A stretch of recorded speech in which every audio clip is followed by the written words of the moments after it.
Bonjour mes chers scorpions, je vous remercie de me retrouver dans le cadre de cet horoscope du mois de juin, déjà avec une mise au point, une mise au clair qui semble être essentielle pour les semaines qui viennent, pour peut-être éventuellement éviter des disputes, voire peut-être même une séparation au cours des semaines qui viennent. On a en effet pas mal de cartes issues de la famille des épées, on a la reine, on a l'as, on a le 4. Il faut savoir que les épées sont des cartes en rapport avec le mental, comment on réfléchit les choses, et puis la communication, comment on exprime ce à quoi on a d'ailleurs réfléchi. Et on a deux cartes de grande sincérité et de grande franchise. On a la reine d'épée,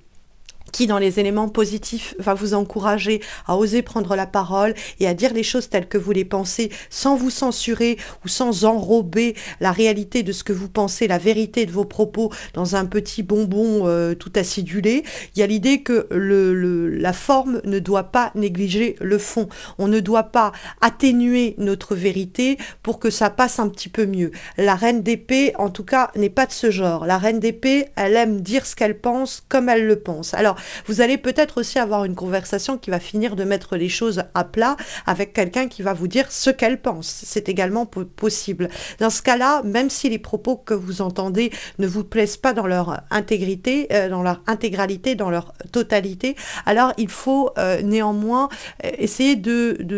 mettre de l'eau dans votre vin et ne pas chercher le conflit parce qu'on vous exprime le fin fond de sa pensée. Si vous êtes avec un partenaire, un ami, un membre de votre famille ou même un collègue ou quoi qui n'a pas la langue dans sa poche mais qui ne cherche pas à vous faire du mal mais simplement à vous délivrer un message de façon la plus brute possible, pas brute dans le sens brutal mais sans fioriture, sans enrober le message de base, il faut vraiment prêter l'oreille, faire attention à ce qui vous est dit, de sorte à ce que, s'il le faut, vous preniez avec le 4 d'épée un petit peu de recul, un peu de distance, que vous ne répondiez pas vous-même à chaud, hein, que vous digériez ce qui vous a été dit pour ensuite vous-même prendre la parole et avec la même sincérité, la même franchise, émettre votre propre jugement de la situation ou votre propre message à ce sujet. Et donc, ça pourrait être un signe d'air avec qui vous êtes en interaction. Gémeaux, Balance, Verseau, et qui donc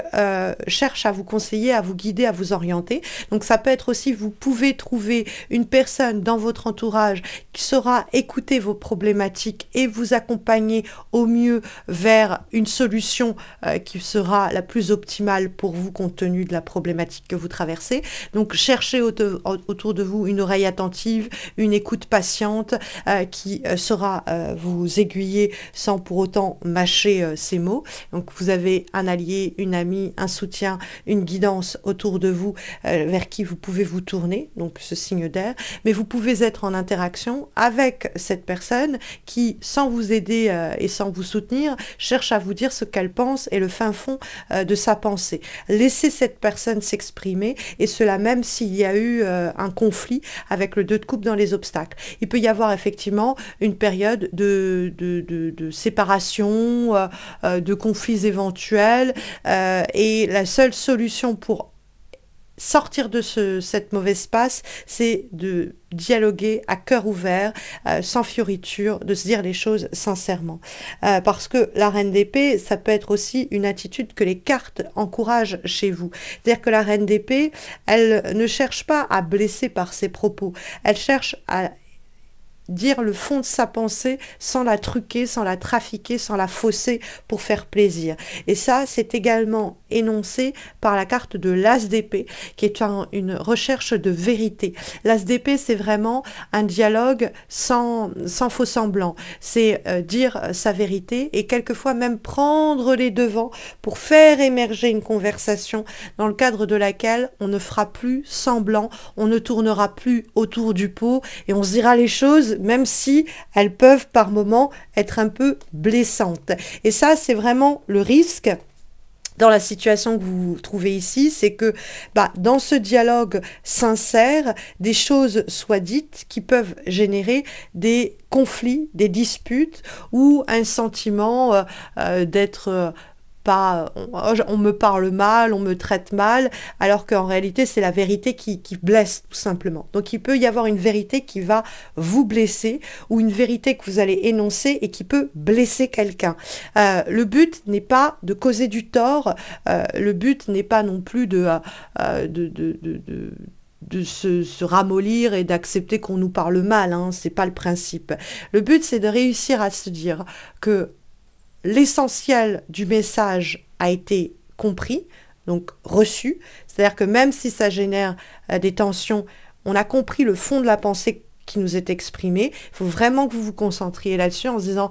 ok, cette personne ne cherche juste pas à me faire du mal, elle veut me dire quelque chose, ça me fait du mal au passage, mais qu'est-ce qu'elle cherche à me dire avant tout? Et inversement, si vous êtes face à quelqu'un qui a du mal à entendre ces 4 vérités, essayez de lui faire comprendre que le but de cette conversation sincère n'est pas d'enfoncer le couteau dans la plaie, mais de délivrer un message sincère pour faire avancer ensuite les choses. Parce que il y a peut-être, sinon plus simplement, avec le 2 de coupe dans les obstacles et les difficultés, des conflits, des tensions, un risque de rupture, de séparation, de dispute que la carte du 2 de coupe va signaler dans les obstacles. On n'arrive pas à se mettre au diapason, on n'arrive pas à se comprendre. Et il y a peut-être une possibilité de réconciliation à la condition de chercher à percer la vérité, à mettre à jour la vérité, à dévoiler ce qui peut être occulté et qui peut être source d'ailleurs de confusion, de quiproquos et qui peut être à la source de disputes éventuelles. Parce que le 2 de coupe nous parle du fait qu'il y a une dissension, il y a une contradiction, il y a une contrariété et qui peut provoquer des disputes, qui peut provoquer des conflits, des démissions, des séparations, si on ne suit pas à la lettre les recommandations du dialogue à cœur ouvert, sans truquer ou fausser le message de base, être en capacité aussi d'écouter ce qui nous est dit et de prendre du recul, 4 d'épée si cela est nécessaire, prendre de la distance de sorte à mieux comprendre les informations qui nous ont été délivrées, ne pas s'en offusquer et d'essayer de, au lieu de s'attacher à certains détails qui ont été évoqués au cours de la conversation, essayer de comprendre le fond du message et comment il peut nous impacter et comment, si on le digère et qu'on arrive à prendre de la distance avec ce qui nous est indiqué et mentionné, réussir à en tirer du bénéfice, du positif. C'est-à-dire qu'on peut avoir des discussions qui, sur le moment, nous font mal ou sont vraiment mal reçues.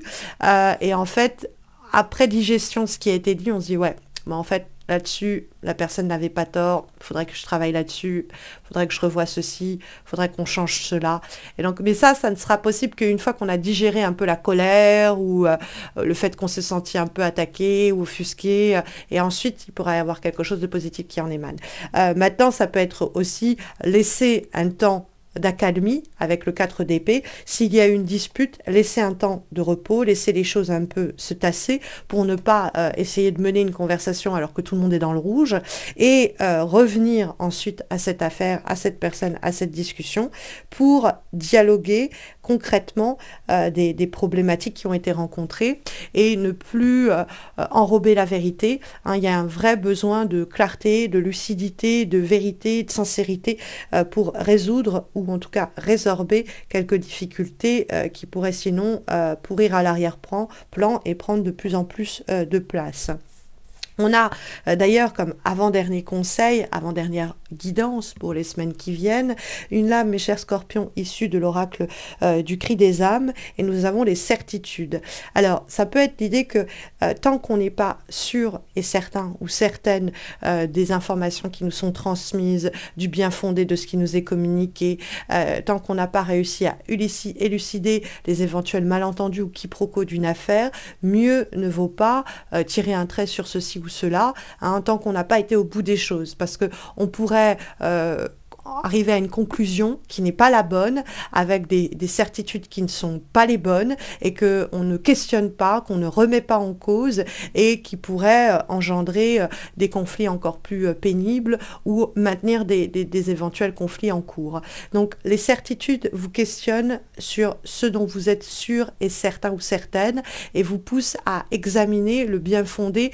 des motifs qui vous amènent à penser ceci ou à considérer cela. Parce que les certitudes nous disent qu'il y a de fausses certitudes qui peuvent avoir un impact très négatif sur nos relations, nos projets, notre situation, si on ne les questionne pas, si on ne les remet pas en cause, si on ne les confronte pas à la réalité